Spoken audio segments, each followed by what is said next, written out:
Bonsoir à tous. Bienvenue donc à la deuxième sacrée soirée CGE. Moi je suis Claire Mathilde, je suis présidente du bureau national CGE et je suis ravie d'accueillir tous ceux qui sont ici dans la salle ce soir et puis tous ceux qui nous regardent soit en live depuis un peu plus loin en France et puis ceux qui regarderont la rediffusion de la conférence. Donc le concept des sacrées soirées, c'est une conférence qui est retransmise en live puis rediffusée après à destination des aumôneries du réseau chrétien en grande école pour permettre aux aumôneries d'avoir des ressources de conférences avec des intervenants et des sujets variés pour enrichir vos soirées et vous permettre ensuite de discuter entre vous des sujets en ayant déjà des pistes apportées par un intervenant. Donc je remercie Maxime et Léa qui nous ont concocté cette conférence et qui vont vous présenter tout de suite le sujet de la conférence et puis notre intervenant. Voilà. Merci et bonne soirée à tous.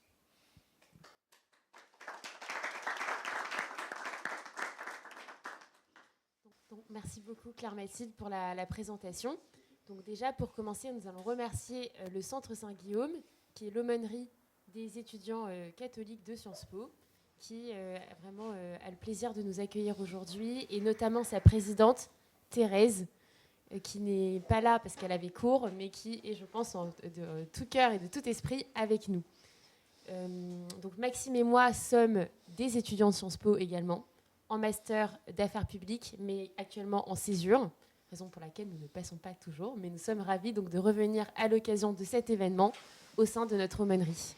Je vais laisser Maxime présenter notre intervenant Jérôme Fouquet et également le thème de la conférence.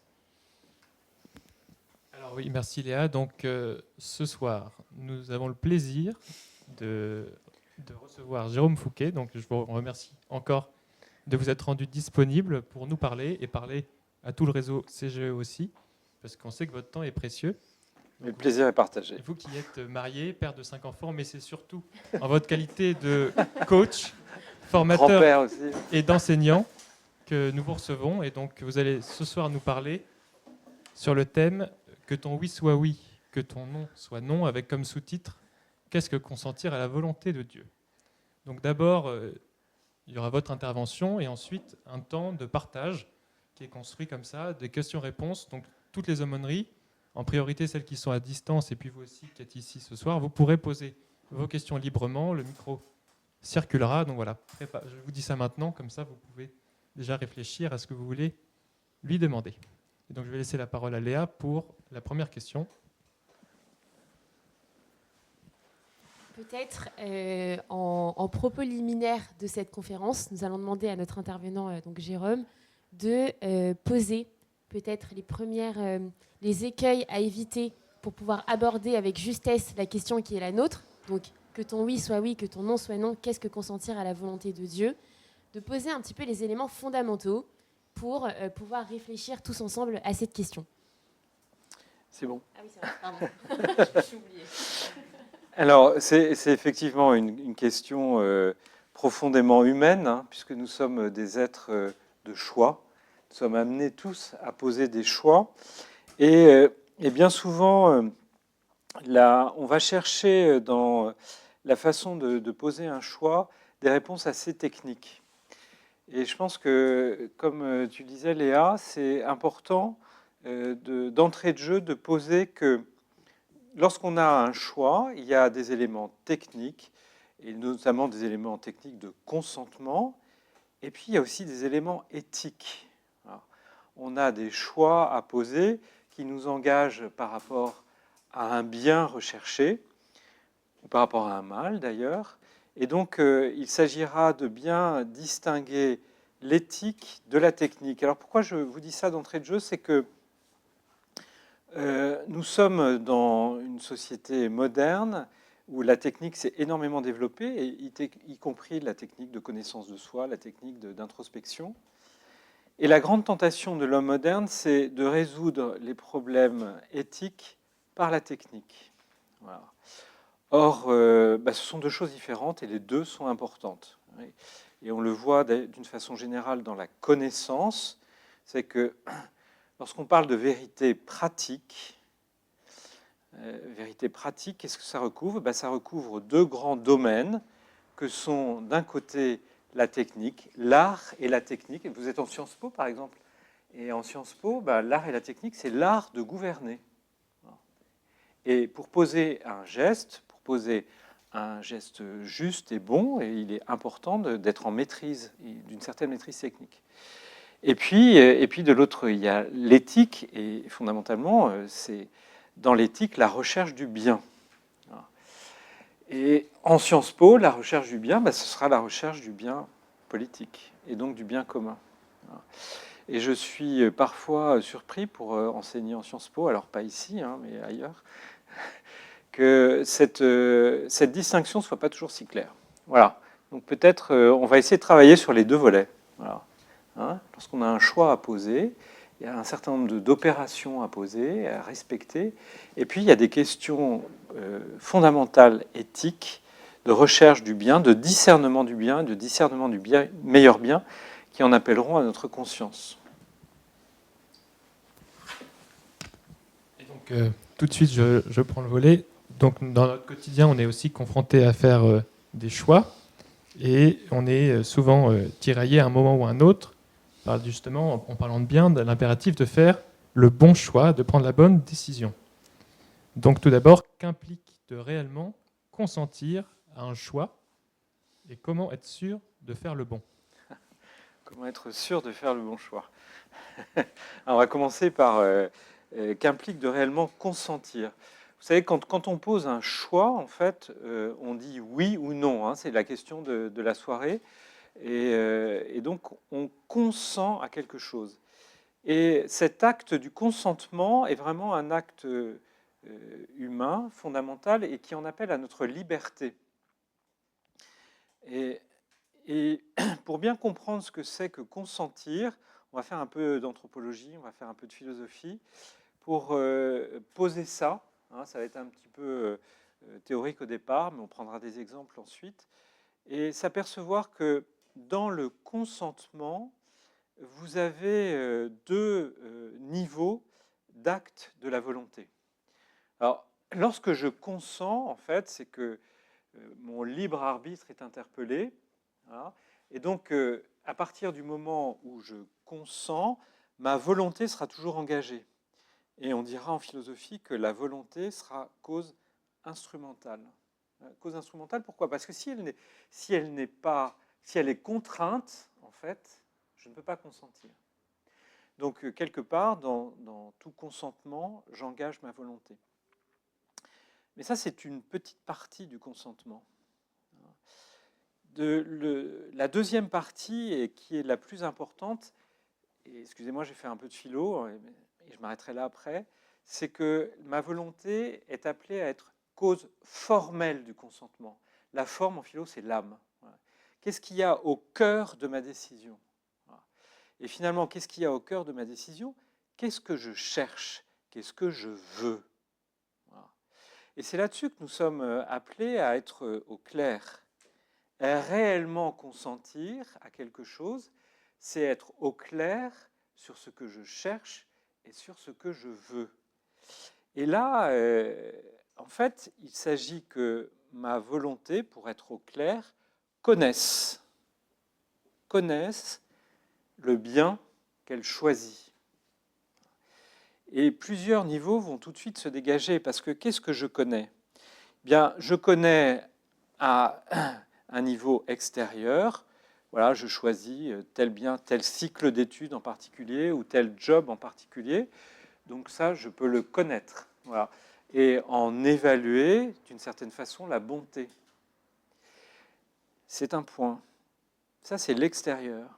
Mais à l'intérieur de moi, j'ai une véritable connaissance à avoir aussi. Est-ce que ce bien extérieur, ces études, ce job, est un bien pour moi? Il s'agit que je sache si c'est adapté à la personne que je suis, si ça répond à mes motivations profondes, aussi à mes qualités profondes. Voyez, si en fait je suis à ma place. Donc, qu'implique de réellement consentir à un choix? Il s'agit de rentrer dans cette connaissance qui est à la fois une connaissance extérieure et aussi une connaissance intérieure. Parce que vous savez, lorsqu'on a à choisir, on a à choisir déjà, on a un premier embranchement, hein, pour ceux qui font un peu de qualité, qui font des logigrammes, entre le bien et le mal. Voilà. Il y a des choses qui sont intrinsèquement mauvaises. Voilà. Si je sors un couteau et que je le plante dans le ventre, c'est intrinsèquement mauvais. Oui. Bon, je ne vais pas le faire.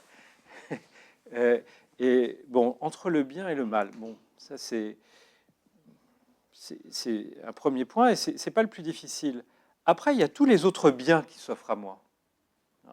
Donc j'ai le choix entre une multitude de biens. Et il s'agit de choisir le meilleur.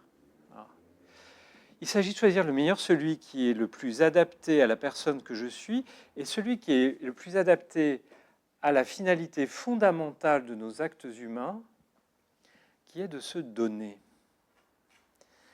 Alors, je ne sais pas si vous connaissez cette phrase de la Constitution apostolique Gaudium et Spes du Concile Vatican II, qui donne une définition assez existentielle de la personne, dynamique au sens de l'existence, et qui dit la chose suivante.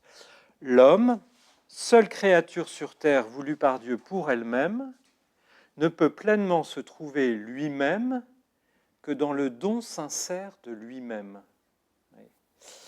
Et si on regarde en fait notre existence et dans les choix que nous avons à poser, nous avons cette clé de voûte fondamentale qui est de se dire est-ce que je suis effectivement en train de me trouver au travers des choix que je pose et des actes que mes choix engagent? Est-ce que je suis en train de me trouver?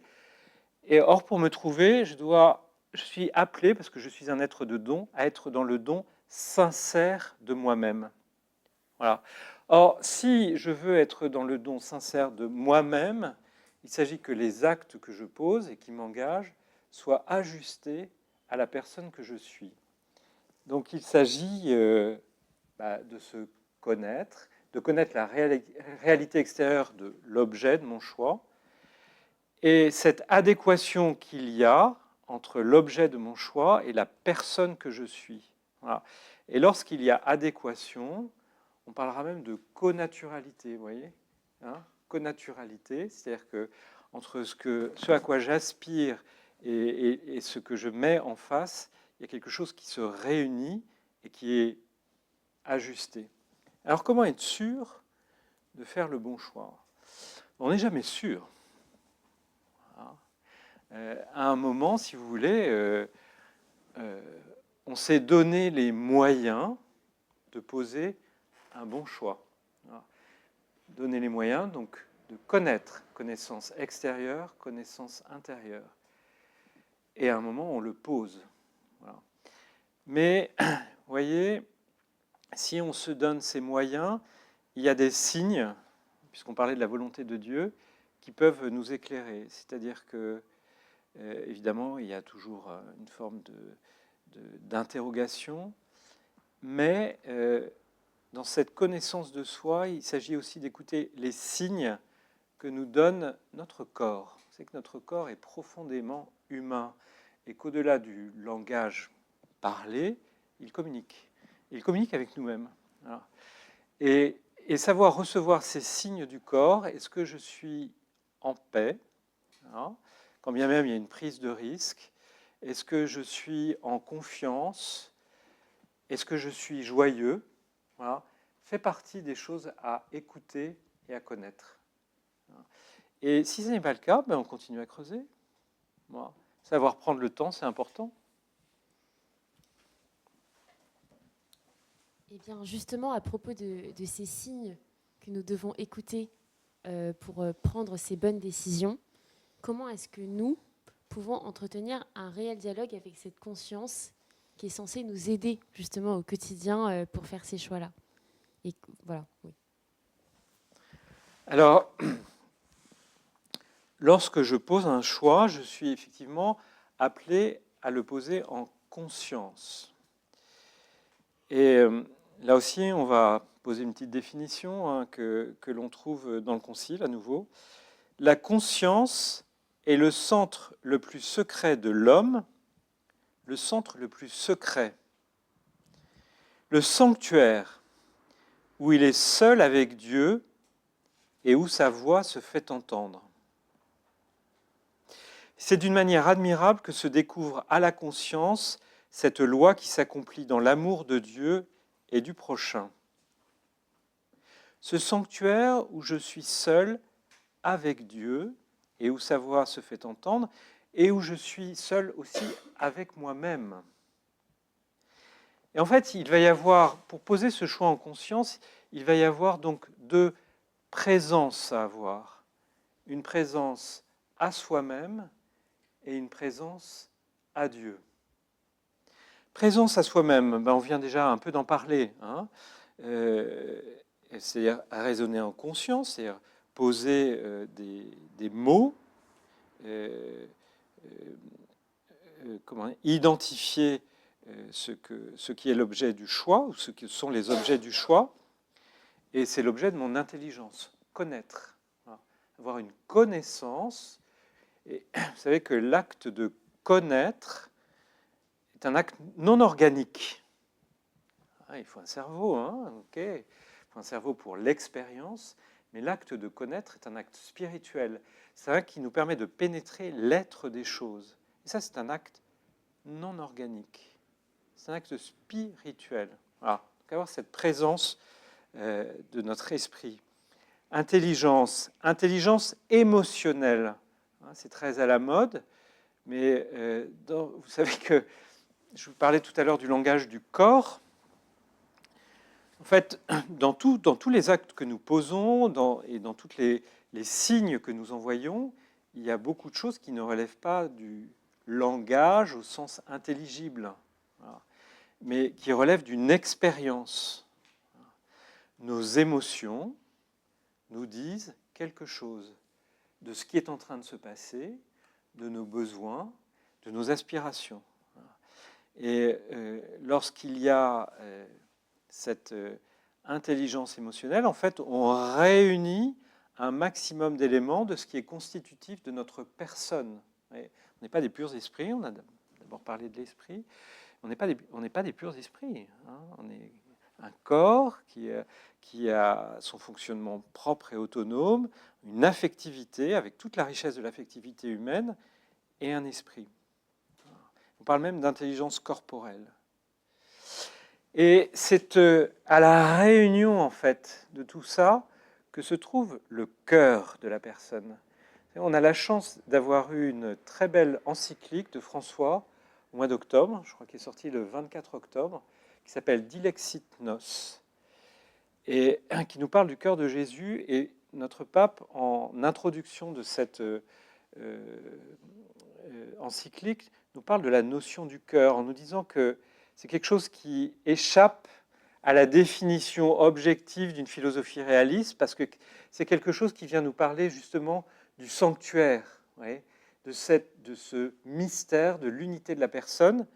Eh bien, on prend ses décisions avec son cœur. Ce n'est pas une question d'émotion, c'est une question d'unité de la personne. Présence à soi-même, présence à ce cœur de la personne que chacun d'entre nous, qui est vraiment au cœur de notre personne. Et présence à Dieu. Hein. Le sanctuaire où il est seul avec Dieu et où sa voix se fait s'entendre. Présence à Dieu. Quels sont les moyens que je me donne pour être dans cette présence à Dieu? Nous sommes en ce moment en période de carême. Et vous savez qu'on nous donne 3 moyens privilégiés pour faire de la place, voilà, et pour accueillir cette présence de Dieu, à Dieu, dans nos cœurs, pour finalement permettre cette communion des cœurs. En l'occurrence, pendant le carême, il s'agit du jeûne, il s'agit, alors là j'ai un trou, de la prière et l'aumône, voilà. Le jeûne, la prière et l'aumône.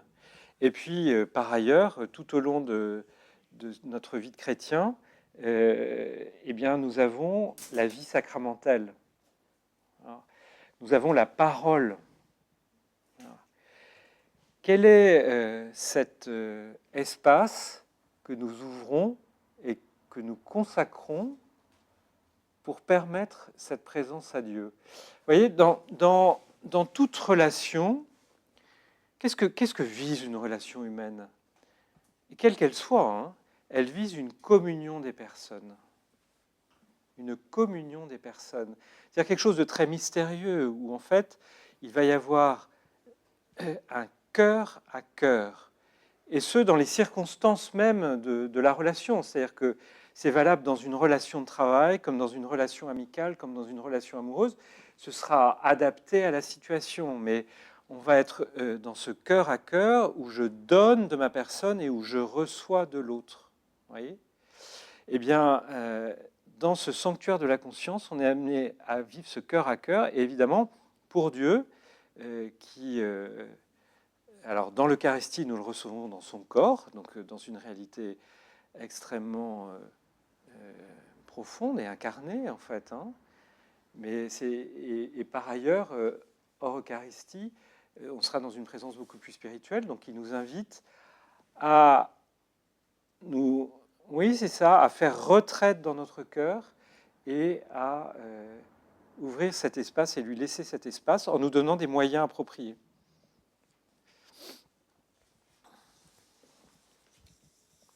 Je vais enchaîner aussi donc sur un sujet un peu différent, c'est celui de la liberté, pour revenir sur cette notion. Et on a grandi aussi avec la conviction de pour faire un bon choix, il faut être libre.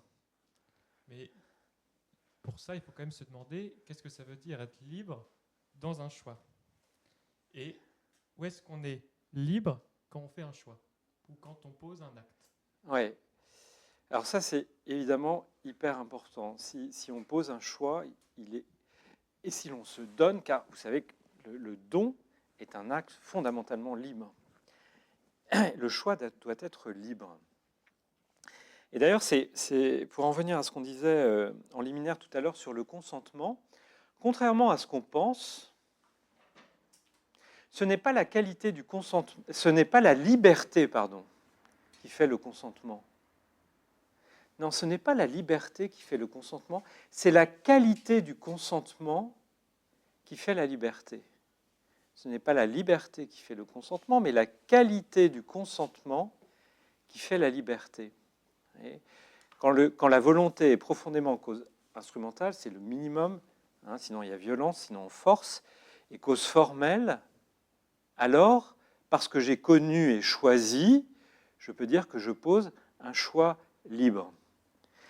Et cette définition de la volonté n'est pas si évidente que ça, puis je vous l'avais partagé hein, quand on a préparé, je le vois dans les cours que je donne, lorsque je pose la question à des étudiants, alors ça peut être... oui, c'est vrai. Ça peut être à des étudiants en Sciences Po ou ailleurs.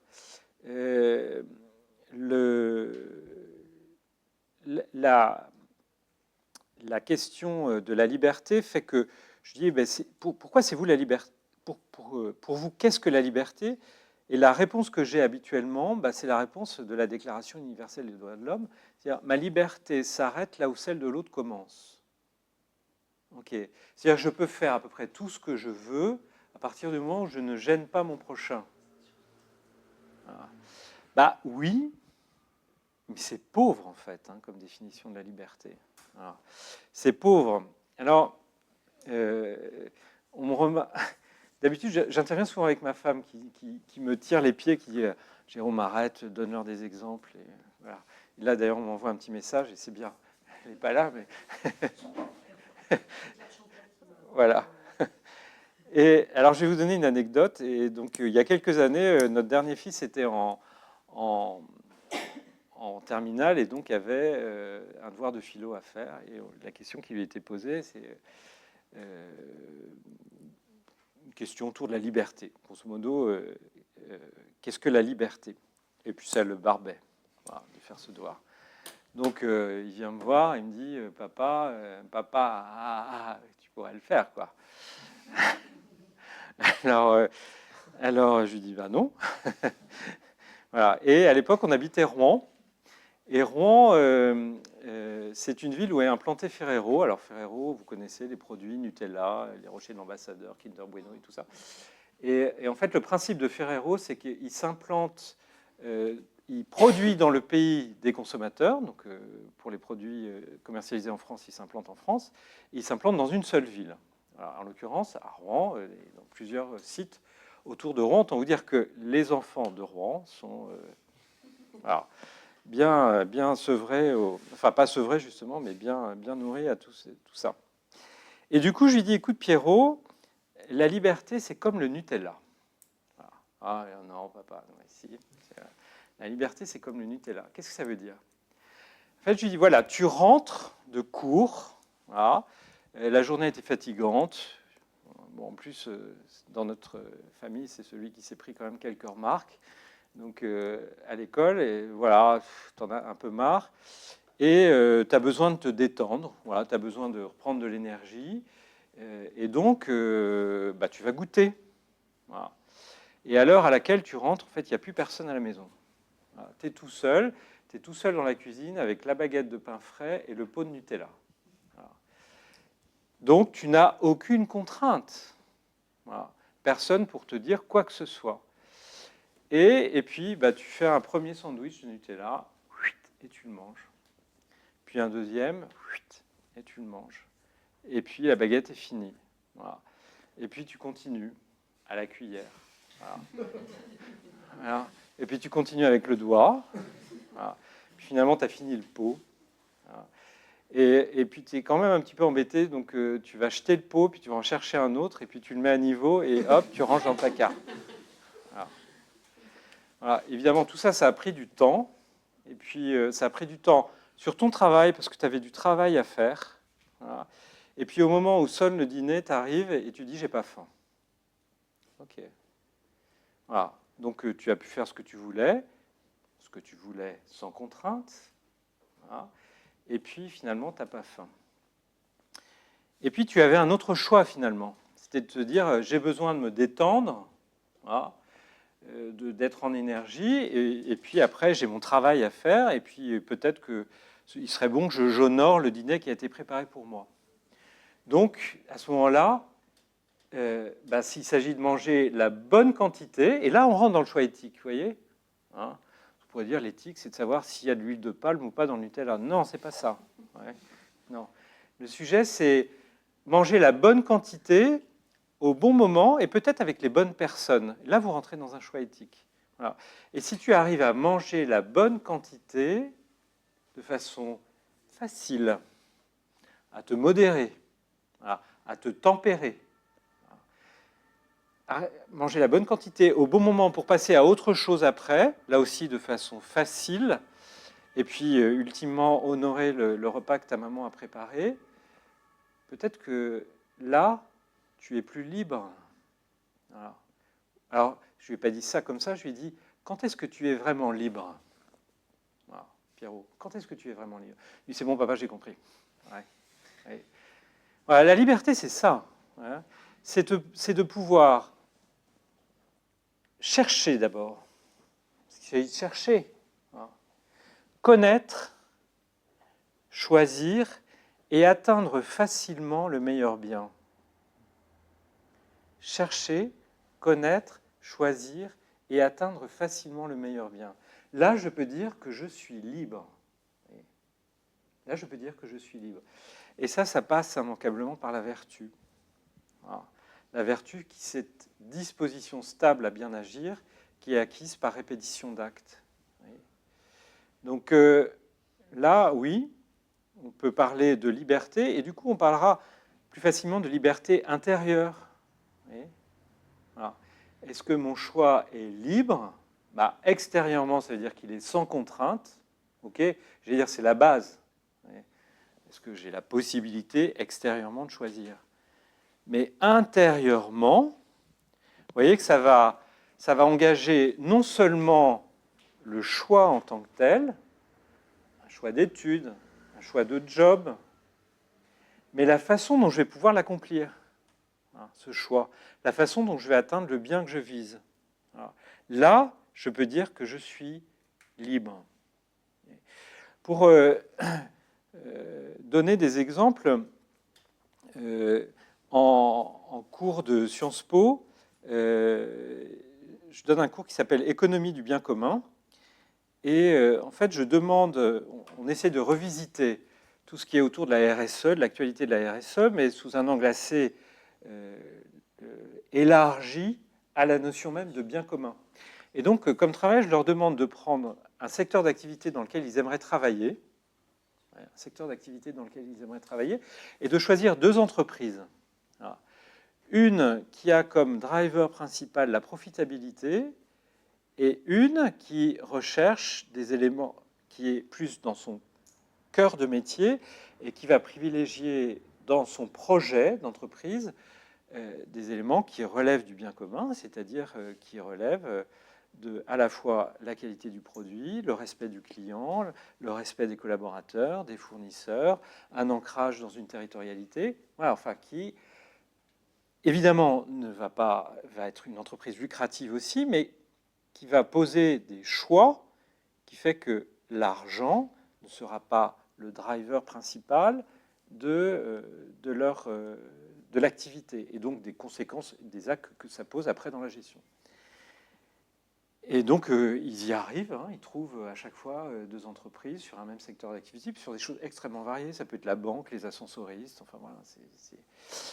Et à la fin, je leur dis, ben voilà, vous avez 2 offres d'embauche et il y a 30% d'écart de salaire.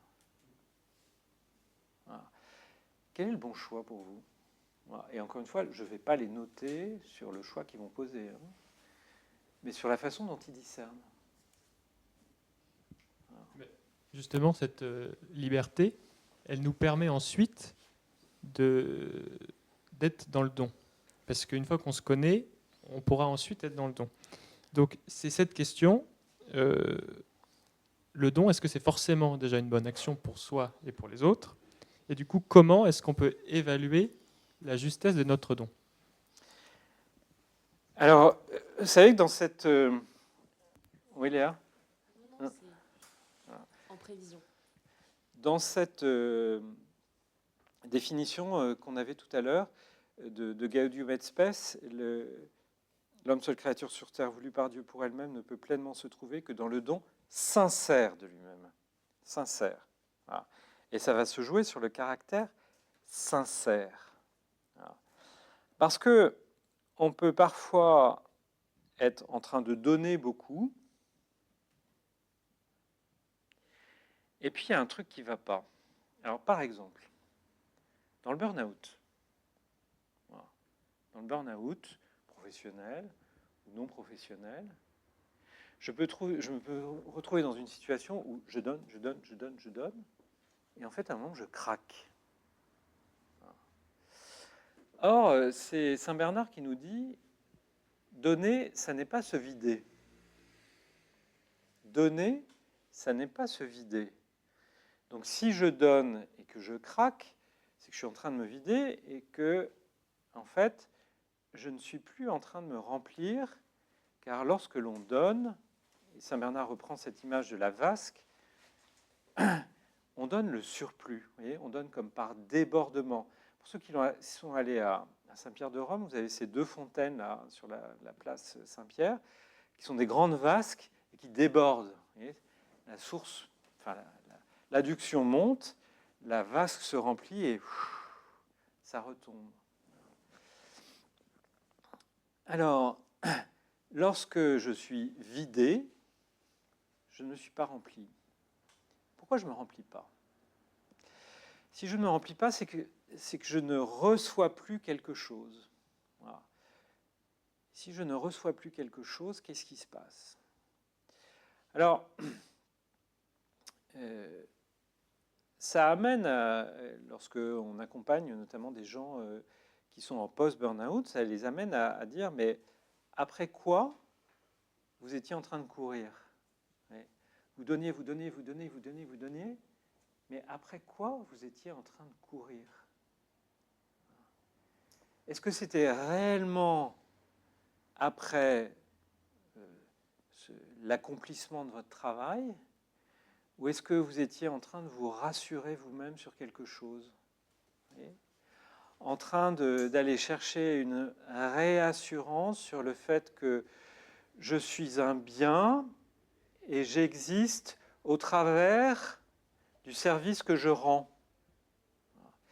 Et là, vous avez quelque chose auquel nous, chrétiens, on doit faire très attention, mais ce n'est pas que pour les chrétiens, qui s'appelle le sauvetage. Et qui est quelque chose qui est à questionner, notamment lorsque nous sommes sollicités ou lorsque nous nous auto-sollicitons.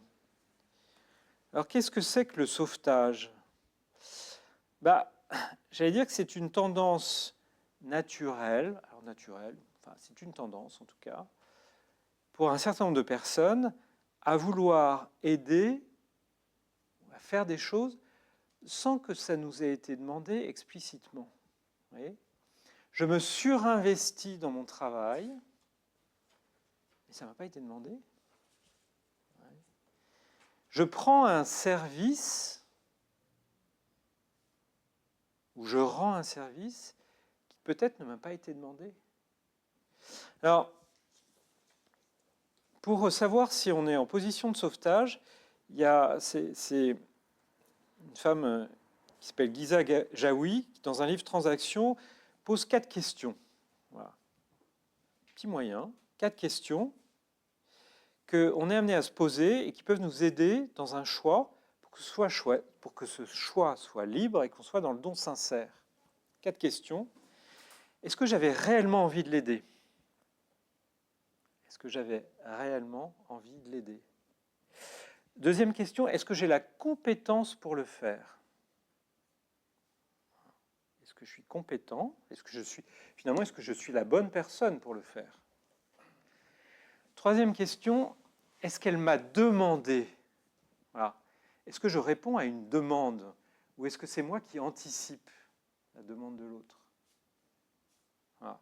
Est-ce qu'on m'a demandé de m'investir autant dans mon travail ? Est-ce qu'on m'a demandé de m'investir autant dans ce service ? Et quatrième question, lorsqu'il s'agit d'une aide, est-ce que j'ai effectué moins de 50% du travail en question ? C'est-à-dire, est-ce que je ne me suis pas substitué à la personne dans sa capacité à résoudre le problème par elle-même ? Est-ce que j'ai effectué moins de 50% du travail en question ? Alors, si, dans ce petit moyen mnémotechnique, si vous avez répondu oui, aux 4 questions, vous étiez en relation d'aide, vraiment, et donc dans une forme de don sincère. Et si vous répondez non à une ou deux, là, vous avez quelque chose à questionner. Et vous voyez, dans le burn-out, en fait, pourquoi on se vide ?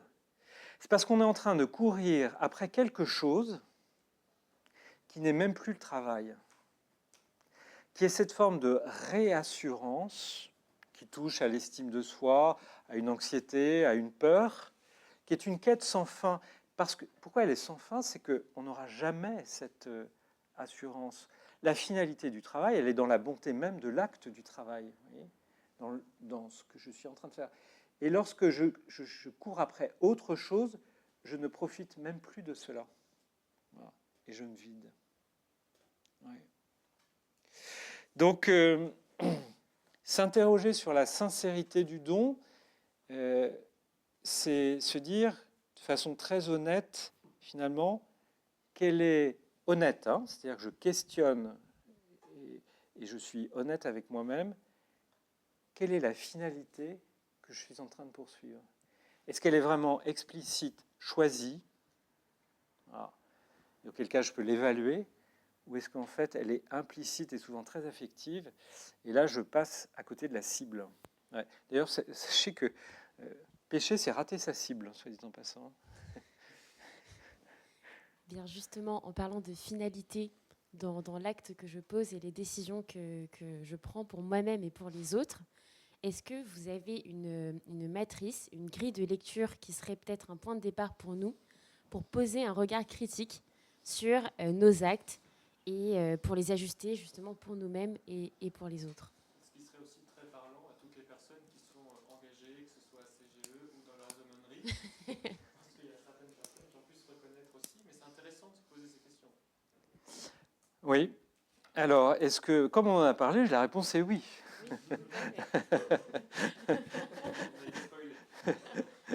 Voilà. Et effectivement, et je pense que vous qui êtes être amené à vous engager dans des services, à prendre une année de césure, à vous engager dans des services pendant votre vie étudiante, vous posez cette question du choix, hein, qui, soit disant passant, passe par un petit moyen technique. Ne pas répondre tout de suite. Ne pas répondre tout de suite. Mon enthousiasme me dit oui. Voilà. Je recevais cet après-midi une personne en accompagnement qui a une quarantaine d'années et qui me dit « Moi, je dis toujours oui, je réfléchis après. » Ok, il ne s'agit pas de tasser son enthousiasme, hein, surtout pas, l'énergie est là, donc, mais ne répondez pas oui tout de suite. Prenez le temps, voilà, le temps du discernement.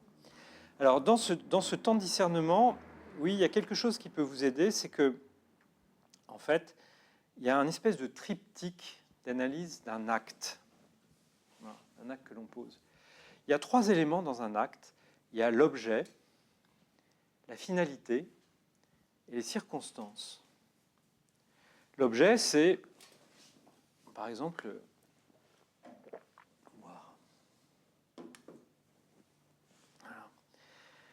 Voilà. La finalité, c'est l'intention que je mets derrière. Et les circonstances, c'est tout ce qui est ni l'objet, ni la finalité. Autant dire que ça recouvre énormément de choses. Et ça recouvre beaucoup plus que ce que l'on pense. C'est-à-dire que, vous voyez, les circonstances, on pourrait dire, c'est la météo, c'est le fait qu'il y ait du monde ou pas, enfin, ouais, des choses extérieures. Non, c'est tout ce qui est ni l'objet, ni la finalité. Alors, poursuivre ce petit rappel à l'ordre, si tu as des exemples. Je vais vous prendre un exemple assez précis et qui touche la morale sexuelle. Et qui touche en fait la place du plaisir. Du plaisir dans la sexualité. Dans une société hyper sexualisée comme la nôtre, le plaisir est pris comme finalité, très souvent. Le plaisir est pris comme finalité. Bon. Donc si on prend la morale sexuelle et qu'on parle de relation sexuelle, l'objet, ça va être la relation sexuelle. Et si le plaisir est pris comme finalité, ça veut dire que le reste ne sera plus qu'une circonstance. Voilà. Or, en fait, quelle est la finalité naturelle de la relation sexuelle? C'est la communion des personnes ouvertes à la vie. Ça, c'est la finalité naturelle. Ce qui laisse une place pour le plaisir, soit dit en passant. Voilà. Pour une place pour le plaisir comme circonstance, et d'ailleurs on dira que les circonstances viennent perfectionner ou dégrader la qualité d'un acte. Vous voyez, ça a toute sa place, oui, la circonstance. Mais lorsque la circonstance se substitue à la finalité naturelle de l'acte, alors là il y a un désordre. Parce que la communion des personnes, en fait, ne va être plus qu'un moyen, voilà, autant dire qu'elle sera dégradée, clair, pour atteindre le plaisir. Et là, il y a quelque chose qui ne va pas. Et je prends souvent cet exemple qui nous a été donné par Viktor Frankl, qui est un psychiatre autrichien et psychothérapeute, dont je vous conseille la lecture. Il y a un livre très beau, très simple, qui s'appelle « Trouver un sens à sa vie ». Viktor Frankl, F-R-A-N-K-L. Vraiment, c'est juste remarquable. Dans un autre ouvrage qui s'appelle « La psychothérapie et son image de l'homme », à propos du plaisir, il donne l'exemple suivant. On a, post-Deuxième Guerre mondiale, au cours de recherches neurologiques, repéré dans le cerveau des rats la zone émotionnelle où se déclenche le plaisir dopaminique, d'ailleurs, puisque maintenant on a identifié l'hormone depuis, la dopamine. Et on a identifié 2 zones particulières, celle du plaisir sexuel et celle du plaisir de satiété. Voilà. Donc se nourrir, voilà, et avoir des relations sexuelles. Donc 2 besoins fondamentaux. Et donc, l'ayant repéré, on a greffé des électrodes au rat pour pouvoir stimuler directement la zone en question. Et on leur a appris, puisqu'on peut apprendre des choses à des rats par effet de répétition, à actionner une manette qui déclenche l'électrode. Donc les rats ont appris. et ils sont morts. Pourquoi ? Parce qu'en déclenchant directement la chose, ils ont arrêté de se nourrir, voilà, ils ont arrêté de se reproduire. Vous voyez ? Donc dans cette substitution qui s'est passée, en fait, ils ont même perdu l'objet. Voilà. Voilà. Ils ont perdu non seulement la finalité, mais l'objet, et ils sont morts. Dans tout acte humain, nous pouvons poser ce triptyque, distinguer l'objet de la finalité, de la circonstance, et s'apercevoir que si on questionne de façon honnête, que parfois nous posons des finalités non dites, très affectives, mais qui est la finalité principale que nous poursuivons. Voyez ? Lorsque mon don n'est pas ajusté, par exemple, lorsque mon don n'est pas ajusté, je suis bien en train de donner du temps, de rendre service, etc. Mais en fait, je suis parfois en train de le faire pour moi. Voilà. Et au lieu de servir, je suis en train de me servir. Voilà. Donc, l'objet, encore une fois, est là. Mais la qualité même de l'acte que je pose, et donc sa fécondité est pour moi et pour l'autre, notamment en matière de communion des personnes, n'est pas du tout la même. Oui. Je peux être efficace, d'une certaine façon, efficace, et en même temps, à l'intérieur de moi, passer à côté de la cible. Oui. Voilà. Donc, objet, finalité, circonstance, être au clair sur la finalité, et ça, lorsqu'on prend le temps d'être honnête avec ça, et notamment dans la relation à l'autre, accepter de déplacer des choses, voilà, pour retrouver finalement quelque chose de plus juste, ajusté, et surtout de plus libre, parce que réellement choisi. Ouais.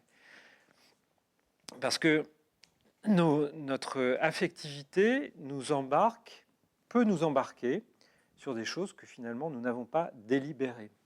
Voilà. Mais nos sentiments, nos passions sont un bien, hein. Attention, sans ce dynamisme-là, on ne ferait rien, hein. On serait des mollusques. Ouais. Donc il s'agit d'unifier pour revenir à un cœur unifié, ce à quoi nous appelle François là, dans cette très belle définition presque expérientielle du cœur qu'il nous propose dans Dilexinote, nous unifier pour que chaque chose trouve sa place, et chaque chose trouvant sa place, qu'on revienne à la finalité naturelle des actes humains, dont l'orientation fondamentale est le don sincère de la personne. Voilà. Merci beaucoup, monsieur. Et nous vous remercions et nous pouvons vous applaudir sur ces très belles paroles.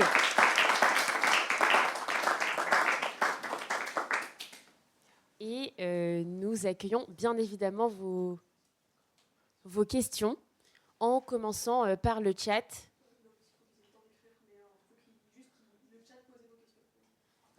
Nous vous invitons le chat à poser vos questions.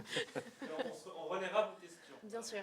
Voilà. Et d'ailleurs, c'est là qu'on lance la page de pub. Mais peut-être, donc, en attendant que le chat pose ses questions, on peut déjà prendre une question dans l'assistance ou, je ne sais pas, Claire Mathilde.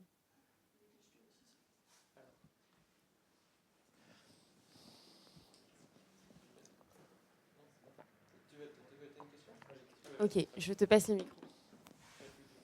Tu peux dire d'où tu viens, Marc, d'ailleurs. Moi, je suis étudiant en école d'ingénieur et j'ai une question sur le thème de la liberté où vous disiez que à la fin, il y avait facilement, le fait de poser un acte qui est bon pour nous et vous employez le mot facilement. Et je me suis dit, mais parfois, la liberté justement de faire le bien et le bien commun, par exemple, n'est pas facile. Oui. Et parfois, c'est plus facile de justement faire quelque chose où on ne va pas être dans une vraie liberté. Et donc, à quoi ça faisait référence ? Oui. Alors, attention, ce que j'ai pas dit, ce que je ne veux pas dire, c'est que lorsque l'on pose un acte difficile, ça ne veut pas dire qu'il n'est pas libre. Hein. Oui, voilà. Voilà. En fait, je prends 10 secondes pour réfléchir. on va repartir quand même de ce qu'est la vertu. La vertu, donc, c'est une disposition stable à bien agir, acquise par répétition d'actes. Ça ne tombe pas du ciel, ce n'est pas en prenant un comprimé que ça marche, non, c'est acquis par répétition d'actes. Et si c'est stable, ça veut dire qu'il y a une certaine facilité. Bon. Voilà. Et oui, c'est là où, si c'est stable, c'est que c'est pas en fonction des circonstances du moment. Et par répétition d'actes, j'ai appris à ce que ce soit plus facile. Vous voyez, si je prends l'exemple de Pierrot tout à l'heure avec le Nutella, au fur et à mesure qu'il prend des goûters raisonnés, et encore une fois, la quantité d'un jour ne sera pas la quantité de l'autre jour, et parce que c'est ça, hein, la vérité pratique, c'est que c'est toujours singulier, mais que c'est raisonné, que c'est délibéré, bah, au fur et à mesure, la tentation de manger tout le pot s'estompe. Voilà. Donc, mais le fait, la première fois, et puis la deuxième, et puis la troisième, de dire bah, je m'arrête, et que ça représente une difficulté, est un acte profondément libre. Voilà. Mais je grandis en liberté au fur et à mesure que ça devient de plus en plus facile. Vous voyez, si vous voulez, il y a comme un effet de dilatation qui va m'emmener toujours plus loin d'ailleurs. Au fur et à mesure que je grandis en liberté, ça va m'emmener de plus en plus loin. Voilà. Parce que de nouveaux horizons s'ouvrent, peut-être de nouveaux efforts à accomplir aussi, de nouveaux choix à poser, mais ça m'emmènera toujours de plus en plus loin. Et finalement, l'acquisition de cette liberté, c'est l'affaire d'une vie. Voilà. C'est l'affaire d'une vie et qui, à un moment, fait que devant le Seigneur, à cette heure ultime où on paraîtra devant lui, eh bien, on lui dira un oui libre. Oui. Voilà. Donc, tous ces petits oui libres que l'on aura posés et qui auront fait grandir notre liberté et, soit disant passant, notre dignité humaine, hein, parce que c'est là est notre dignité humaine, d'être profondément libre, de cette liberté intérieure. Tous ces petits oui nous permettront de dire un gros oui. L'autre image que l'on peut prendre, nous chrétiens, hein, c'est que dans sa passion, le Christ nous dit « Ma vie, nul ne me la prend, c'est moi qui la donne. » Ok. Alors les gens nous disent « Mais il est cloué sur une croix. Il ne donne rien du tout. Hein. Ma vie, nul ne me la prend, c'est moi qui la donne. » Et pourtant, il est en train d'accomplir un don absolument un don absolu, immense. Il est cloué. Vous voyez que la liberté est d'abord une affaire intérieure. Voilà. On a énormément de revendications de liberté extérieure. Et dans les fondements du libéralisme, c'est ça. Hein, c'est d'abord une liberté extérieure. Mais la liberté est d'abord une affaire intérieure. Et l'acquisition de la vertu est quelque chose de tout à fait intérieur. Hein. On parle de vertu morale naturelle. Merci beaucoup, monsieur. Est-ce que du côté du chat, pas encore ? Très bien. N'hésitez pas, en tout cas, si vous voulez poser vos questions, nous les accueillerons et nous les redivulguerons à tout le monde. Est-ce que donc dans l'assistance, il y a une autre question ? Je t'en prie. Moi, ma question porterait peut-être plus sur... Ah oui, donc je m'appelle Raphaël, je suis à Sciences Po, Okay. de pas d'ici. Ma question porterait peut-être plus sur celle de la finalité, dont Oui. on a parlé à la fin. Vous nous avez dit qu'au final, dans nos actes, on peut parfois poser des finalités non dites, Oui. au sens où on se mentirait peut-être à nous-mêmes. Oui. Comment savoir si on se ment à nous-mêmes comment savoir si on est dans une finalité qui, au final, n'est pas bonne.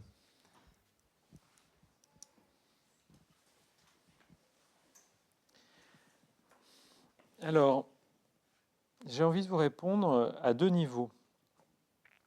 Le premier niveau, c'est d'écouter votre corps. Le corps est très bien fait. Lorsqu'il y a quelque chose qui n'est pas ajusté, il y a un malaise. Voilà. Il y a un malaise qui se traduit par plein de choses, hein. C'est très varié, un vide, une espèce de sensation d'inquiétude, d'anxiété, voilà. Il y a un truc qui ne va pas. Vous voyez ? Je sens. Alors, on est dans le domaine des sens. Je sens qu'il y a un truc qui ne va pas. Et là, vous avez le choix de dire, hop, soulevez le tapis, vous mettez dessus, puis vous avancez. Voilà. Bon. Mais bon, ça reste sous le tapis. Voilà. Donc là, j'allais dire, vous accueillez ce malaise. Il y a un truc qui ne va pas. Et là, vous mettez en branle votre intelligence. Et vous commencez à questionner. Qu'est-ce qui ne va pas ? Qu'est-ce qui ne va pas par rapport à moi-même ? Qu'est-ce qui ne va pas par rapport à l'autre ? Qu'est-ce qui ne va pas par rapport à la nature de l'acte ? Il y a un truc qui ne va pas. Et puis, vous n'y arrivez pas. C'est pas grave de ne pas y arriver tout seul. Vous pouvez vous faire aider. Voilà. Vous allez voir un ami, vous allez vous faire aider tout court, vous allez voir un conseiller spirituel, humain, peu importe. Vous vous faites aider jusqu'à ce que vous retrouviez quelque chose qui va diminuer ce malaise et vous mettre en paix. Voyez ? Donc, ce que j'ai envie de vous dire, c'est à nouveau, comment savoir ? Ça ne va pas, il y a un truc que je ne sens pas. Voilà. Ou alors je suis vraiment en paix avec ça. Je sens que c'est ajusté. Ouais. Là aussi, le corps vous le dit. Ouais. Écoutez votre respiration, par exemple. Si par rapport à un choix que vous êtes en train de poser, vous vous surprenez à couper votre respiration, il y a un truc qui ne va pas. Ouais. Qu'est-ce que je fais quand je coupe ma respiration ? J'arrête de m'oxygéner. Voilà. Donc j'empêche tout simplement l'oxygénation de mon cerveau. Vous voyez ? Voilà. C'est des choses tout à fait primaires. Voilà. Mais si... voilà. Bon. Et en bilan de compétences, en bilan d'orientation, on apprend aux gens à s'observer. Voilà. Qu'est-ce qui se passe quand vous me dites ça ? Voilà. On leur apprend par exemple à faire... pour qu'ils apprennent à avoir des critères de discernement pour un projet professionnel, par exemple, à faire l'analyse d'une réussite. Et on leur donne la définition de ce qu'est une réussite. La réussite, c'est quelque chose qui combine à la fois la performance, donc ce qui se voit, ce qui peut s'évaluer, et une sensation de plénitude. Vous voyez ? Je suis à ma place, voilà, et ce que je fais, je suis en train de donner, me comble. Voilà. Ça, c'est une réussite. Et OK, trouver une situation, on la dépiote. Voilà. Puis on regarde, tac, tac, tac, tac, tac, tac, tac. Qu'est-ce qu'il y a tout autour de ça ? Voilà. Quand vous avez je me sens à ma place. Je fais ce que j'accomplis, ça me nourrit. Voilà. Je suis en train de donner, en même temps, ça me nourrit. C'est incroyable. Mais ça, c'est le don. Vous voyez ?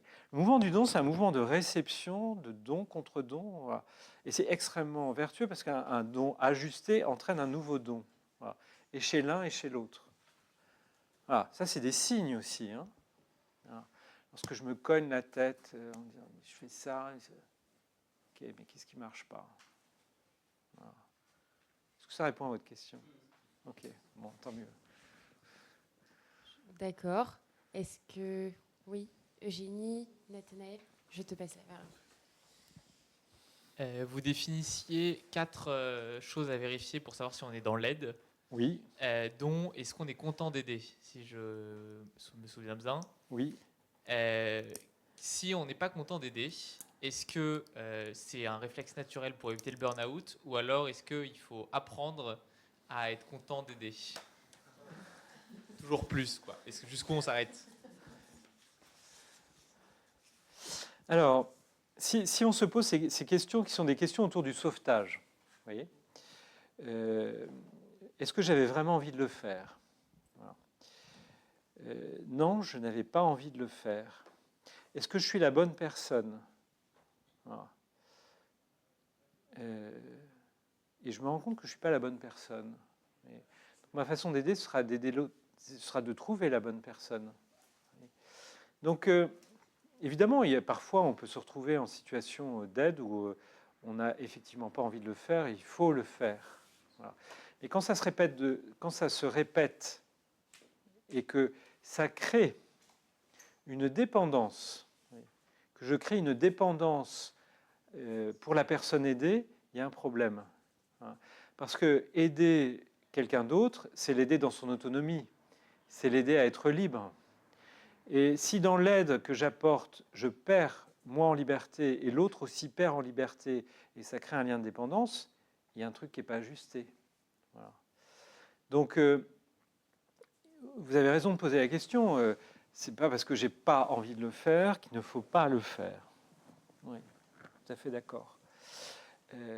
Mais si je fais de façon répétée des choses que je n'ai pas envie de faire, alors là, questionnez-le. Voilà. Ça veut dire que vous n'êtes peut-être pas à votre place, ou alors vous êtes peut-être à votre place, mais dans une relation qui n'est pas ajustée. Vous voyez, parce que, en fait, oui, dans un certain nombre de cas, l'aide va constituer un sacrifice. Vous voyez, mais est-ce que ce sacrifice est libre? Vous voyez, à nouveau, c'est votre liberté qui est en jeu. Voilà. Et plus votre acte sera libre, plus vous serez vraiment en train de vous donner. Oui. Parce que si vous le faites en vous ligotant de façon affective, vous allez vous épuiser. Voilà. Donc ça n'exclut absolument pas l'effort, parfois de passer par-dessus quelque chose. Voilà. Et puis soyez attentifs, une fois que vous avez aidé, aux fruits. Voilà. Est-ce que la personne que vous avez aidée, ça l'a vraiment aidé? Est-ce qu'elle le montre? Est-ce qu'elle a une gratitude? Et qu'est-ce que vous vivez? Est-ce que vous sentez que c'est ajusté ou pas? Oui. Soyez attentifs à ça aussi. Ouais. Alors, moi, je vais rebondir s'il y avait une autre question qui émerge. Okay. Sur les... Ah, sur les deux questions qui viennent de précéder. C'est quand on a du mal à connaître la finalité ou si on ne sait pas trop si on est à notre place, si on est ajusté, on peut aller chercher un conseil d'autrui. Oui. Et donc la question, c'est donc déjà comment accueillir le conseil et aussi comment savoir ce qui est un bon conseil et discerner le bon conseil du moins bon conseil. Alors, d'abord, un conseil, ce n'est pas magique. Ça ne se substitue pas au choix que vous avez à poser. Beaucoup de gens viennent en bilan en se disant c'est bon, je vais ressortir du bilan, je vais avoir un système expert, une super IA qui va me pondre mon truc. Voilà. Soit dit en passant, l'IA peut vous aider. Mais quand est-ce que l'IA est utile? C'est en fonction de la qualité du prompt. Vous voyez? Voilà. Si vous posez un très bon prompt, mais pour poser un très bon prompt, je vous conseille de bien vous connaître et de bien connaître l'objet de votre question. Ouais. Vous aurez des éléments de réponse. Voilà. Mais si l'IA vous dit ce que vous devez faire, non. Voilà. Donc un conseil reste à sa place. Déjà, la première chose, un conseil, c'est un conseil et ne doit surtout pas se substituer à votre capacité de choisir. Bon. Un bon conseil vous laisse libre. Un bon conseil vous laisse libre. Il vous fait grandir en liberté. Alors, si on vous donne un conseil et que vous vous sentez d'une certaine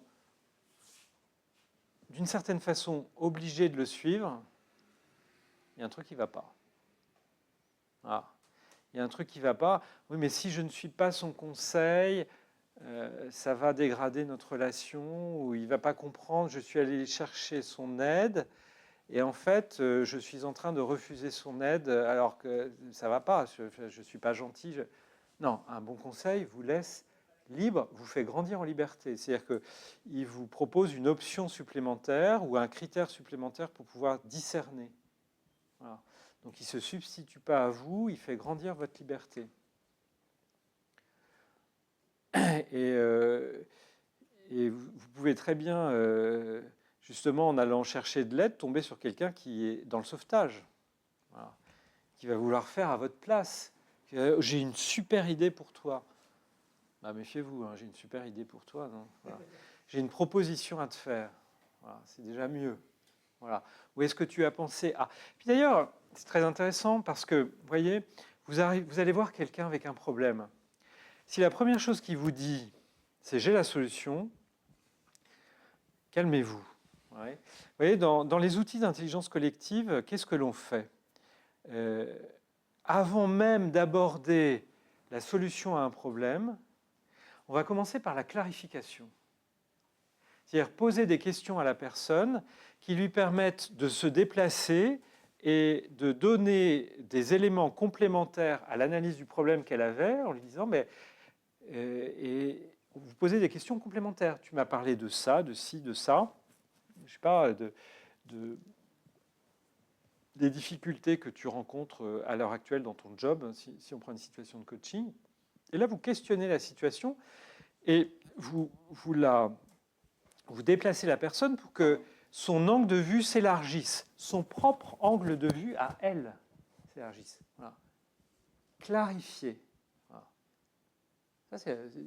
Et quand vous aidez quelqu'un à clarifier son problème, un problème bien posé, est déjà à moitié résolu, quoi. Donc, si la personne commence par vous aider à clarifier, ensuite, si la personne vous partage ce que ça lui fait vivre, c'est-à-dire qu'elle vous partage un certain niveau de ressenti, soit pour elle, soit de elle par rapport à vous. Voilà.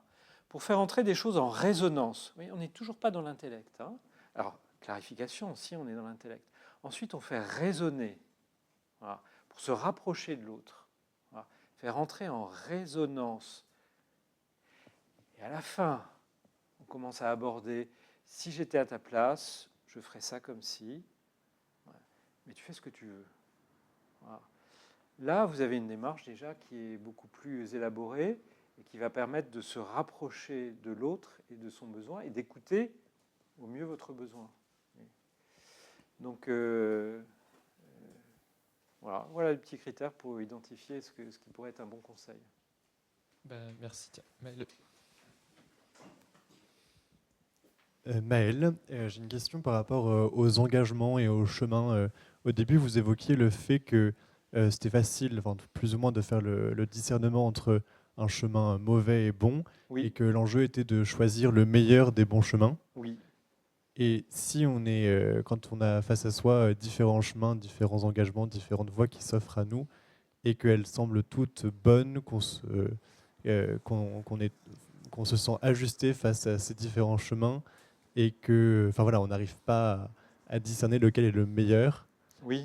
Est-ce que c'est parce qu'on n'a pas assez pris de recul, assez médité, ou est-ce que il faut se laisser guider par autre chose, une variable extérieure qui va nous indiquer quel est le meilleur, enfin pas le meilleur vis-à-vis de nous parce qu'ils sont tous équivalents, mais meilleur vis-à-vis peut-être des autres, vis-à-vis de Dieu.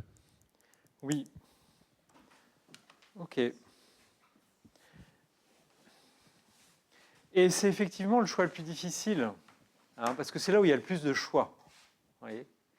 Et d'ailleurs, vous savez, c'est la maxime, choisir, c'est renoncer. Oui. Et d'ailleurs, ça me fait penser que, et dans ce renoncement, il va y avoir quelque chose de douloureux, en fait. Parce que vous savez que le mal, c'est une absence de bien. Voilà. Et donc, j'ai 3 biens devant moi. J'en choisis un, je laisse tomber les 2 autres. Voilà. Les 2 autres qui ne sont plus là, ça me fait mal. C'est normal. Déjà, premier point. Bon. Mais ce n'était pas votre question. Votre question, j'y reviens, ce sont 3 biens. Alors, je vais peut-être partir d'un exemple concret qui va être un témoignage, en fait. Voilà. J'avais votre âge. Voilà. Et donc, je passe les concours et j'intègre le SCP. Je me dis, je vais faire le SCP. Très bien. Mais de toute façon, en sortant de le SCP, je rentre au séminaire, je serai prête. OK ? Voilà. Bon. Et voilà, la chose est établie, c'est très clair. Voilà. Bon, et puis, je vais à la CC, je deviens président de la CC, machin, tout ça. Voilà. Et puis, je partage ça à un de les 2 frères de ma mère sont bénédictins. Je partage ça à un de mes oncles et je lui écris, voilà, Dominique, je réfléchis à être prêtre. Et lui me répond, je m'attendais à ce qu'il me dise, Jérôme. Il me dit, tu vas prendre des moyens appropriés pour discerner. Alors, je dis, bah merde, je suis prêt à donner ma vie et c'est tout ce qu'on me répond, quoi. Voilà. Bon, alors il m'envoie, il me donne une bonne adresse. Voilà, c'est aller voir un conseiller SPI. Bon, je vais voir un conseiller SPI qui me dit exactement la même chose. Vous allez prendre le temps, parce que vous allez prendre le temps et vous donner des moyens appropriés pour discerner. Voilà. Quelle est votre vie spirituelle? J'ai dit, mais tout est déjà décidé. Hein, vous voyez, bon, ok, d'accord. Alors, bon, j'y vais une fois, et puis je m'aperçois en fait que c'était rue Blomet, dans le 15e, pas très loin d'ici, et que la rue d'après, la rue Ernest Renan, j'avais une bonne amie qui était là. Donc je vais la voir. Voilà. Puis je retourne voir mon conseiller SPI, puis je retourne voir mon ami. Et puis, mais c'était pas clair, parce que le truc était bien ancré quand même. Ce sera comme ça, voilà, c'est ce que Jérôme a décidé. Hein. Et puis ça, certainement, ça devait simplifier un certain nombre de choses, d'interrogations. Vous voyez, bon. Puis à un moment, je me dis, mais là, il y a quand même un truc qui n'est pas ajusté, quoi. Je sens qu'il y a un truc qui n'est pas ajusté. Voilà. Et donc, je me dis, ok, c'est pas ajusté. Donc, ça n'est peut-être pas ça. Voilà. Et je peux vous dire que ça m'a énormément coûté hein, de me dire, ça n'est peut-être pas ça. Parce que j'avais décidé que ce serait ça. Voilà. Bon, c'était quand même pas répondre à un appel, soyons clairs. Hein. Voilà. Mais c'est ça qu'il était en train de chatouiller, le conseiller SPI, et de me faire discerner. Donc à un moment, j'ai dit, ok, ça n'est peut-être pas ça, et j'en étais profondément attristé. Mais voyez, le fait de renoncer, ça a laissé la place. Ça a laissé la place à un choix. Et ça a laissé la place à autre chose. Et je me souviens très bien, je suis rentré chez moi. D'abord, j'étais très triste. J'étais voir un film, Boulevard du Montparnasse. Je suis rentré chez moi. Je me suis allongé sur mon lit, j'ai regardé le plafond. Et d'un coup, je me suis dit, mais en fait, je suis amoureux. Vous voyez ? J'étais incapable de m'en rendre compte. Il y en a une qui le savait, hein, je veux dire. Ah, mais moi, je ne m'en rendais pas compte. Voilà, il a fait que je renonce et que je me donne finalement la possibilité d'accueillir autre chose. Vous voyez ? Donc, se donner les moyens, c'est d'envisager plusieurs choix, d'écouter aussi ce conseil hein, qui m'avait été donné, et puis petit à petit d'avancer dans un discernement individuel. Alors, c'était tellement surprenant pour moi, la chose que j'ai mis du temps à... Voilà. Et puis après, discerner à deux, évidemment, hein, parce que là, bon, c'était bien elle. Hein, voilà. Eugénie, je t'ai vu. Est-ce que ça répond à votre question, Maëlle? Voilà. Eugénie, donc, cette fois-ci, j'avais une question. Depuis tout à l'heure, on parle de se donner, de faire le don le don de soi. Et vous disiez également qu'un don ajusté entraîne un autre don. Oui.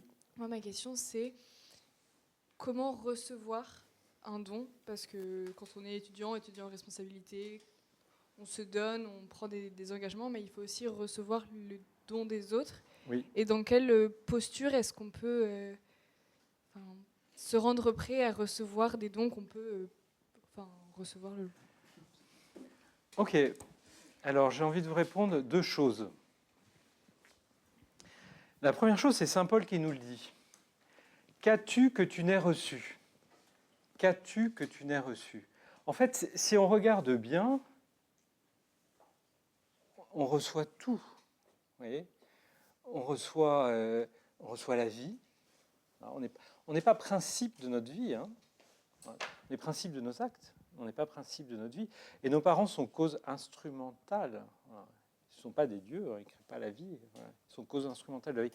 Donc, qu'as-tu que tu n'aies reçu?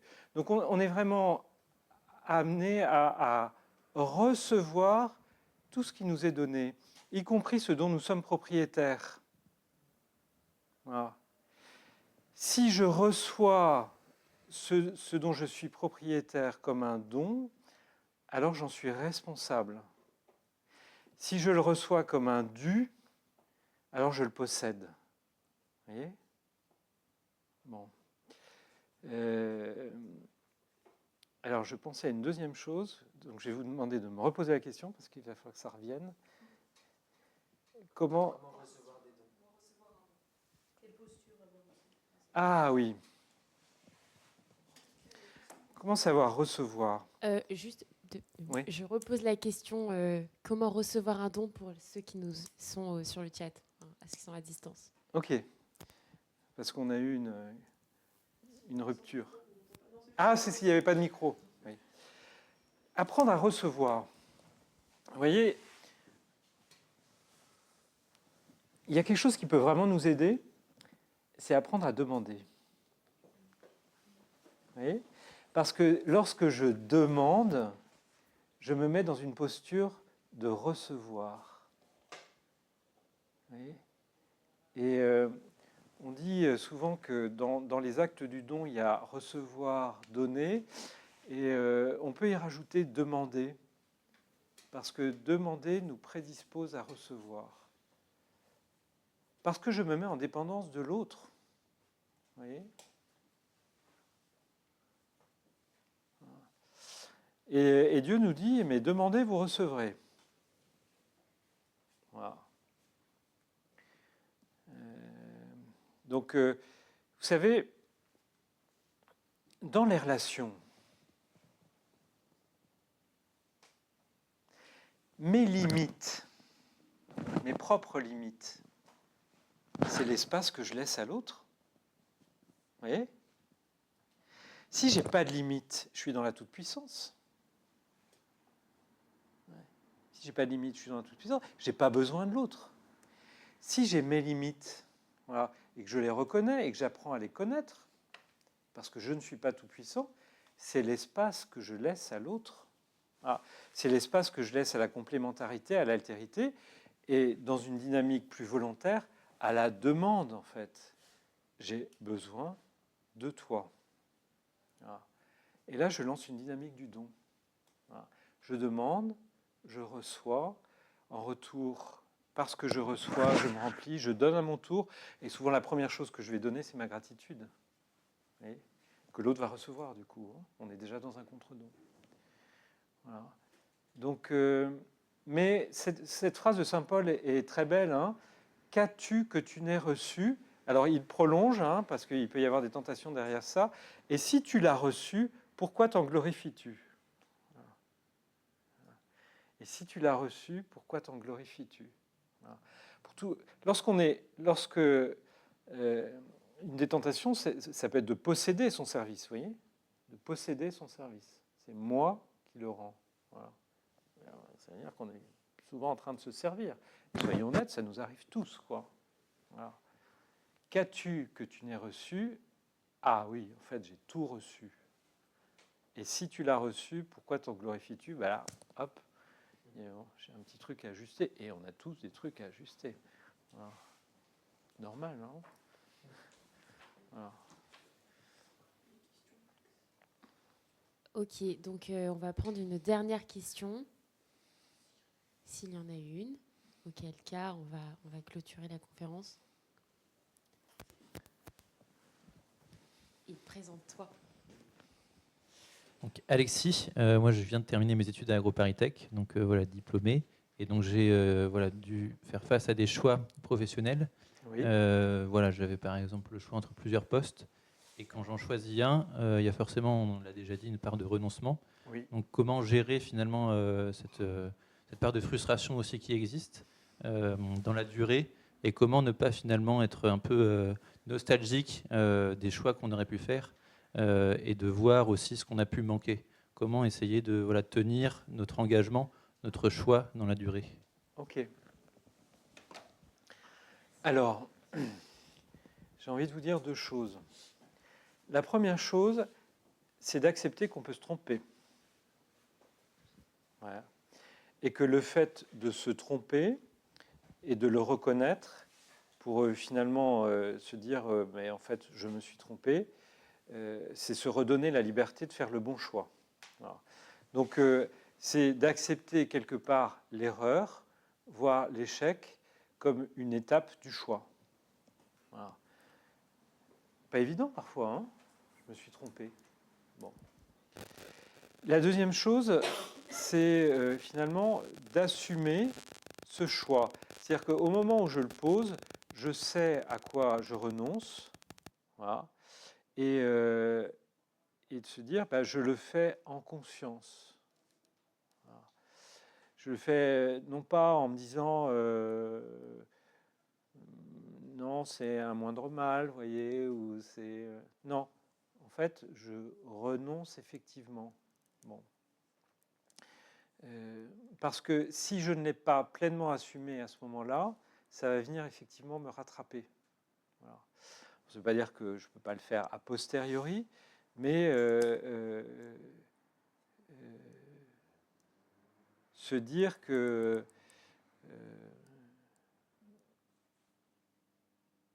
oui, en quelque sorte, je le sais, je renonce. Voilà, je renonce. Poser cette parole. Voilà. Pour certains, ça va être de poser une parole. Pour certains, ça va être de l'écrire, voyez, mais que l'acte soit posé. Voilà. Mais garder cette porte ouverte, qu'on peut s'être trompé. Voilà. Et que, vous savez, on pose des choix, et puis on se dit 5 ans après, c'était peut-être pas le meilleur choix. Alors ça, franchement, je pense qu'on n'en sait rien. Hein, parce que dans les circonstances dans lesquelles on était à ce moment-là, on a posé un choix. Et si on s'est donné les moyens les plus appropriés, ça n'est jamais parfait de poser ce choix, c'était probablement à ce moment-là le meilleur. Vous voyez, quand on réoriente sa carrière, on pourrait se dire pourquoi je ne l'ai pas fait 10 ans, 15 ans, 20 ans après avant plutôt. Ouais, le lapsus. Bah en fait, on regarde sa vie et puis on se dit bah c'est mon itinéraire, vous voyez. Voilà. Mais accepter l'erreur ou l'échec pour ne pas fermer la porte à un nouveau choix, ça me paraît très important. Oui. On peut se tromper dans le choix d'un job. Vous voyez, finalement, on a peu de temps hein, dans le choix d'un job. On fait 2, 3, 4 rencontres, on voit son N+1, et puis à un moment, là, on est plongé dans la période d'essai, puis c'est pas tout à fait ce à quoi je pensais. Ah, bon, c'est pas un sacrement de mariage, le contrat de travail. Hein. Voilà. D'ailleurs, on n'a pas le même temps de discernement. Hein. On n'a pas les mêmes moyens, donc on peut se tromper. Voilà. Et s'il y a une période d'essai, elle peut être rompue de chaque côté. Ouais. Nous vous remercions encore pour tous ces bons conseils prodigués. Et pour j'espère que c'est des bons conseils. Ouais. J'en suis sûre. Extrêmement riche.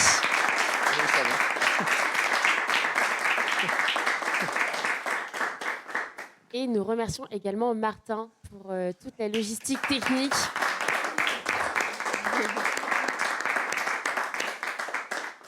Merci beaucoup. Grâce à toi, on va pouvoir diffuser cette conférence à d'autres qui n'ont pas eu l'opportunité d'être là avec nous. Et nous vous remercions, vous, d'être venus, de vous être rendus disponibles pour écouter ces bons enseignements. Et merci encore de nous avoir déjà prodigué en avance toutes ces belles choses que nous avons eu plaisir à re-entendre et de nous avoir vraiment aidés et conseillés avec vos belles paroles. Et le temps passé aussi à construire cette conférence. Oui, bah, merci vraiment. à vous deux parce qu'on a pu faire ça ensemble voilà, pour que ce soit dynamique. Enfin, j'espère.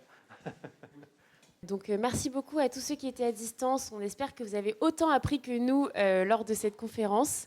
Nous vous invitons à partager et à méditer tout ça avec vos camarades de CC et espérons vous retrouver peut-être pour d'autres événements. Ce ne sera peut-être pas nous, mais d'autres. Et nous vous laissons... nous vous laissons donc quitter la conférence. Suivez CGE sur les réseaux sociaux, les pages, Venez au week-end national, etc. Ils sont formidables, l'équipe. Et nous vous remercions beaucoup. Au revoir.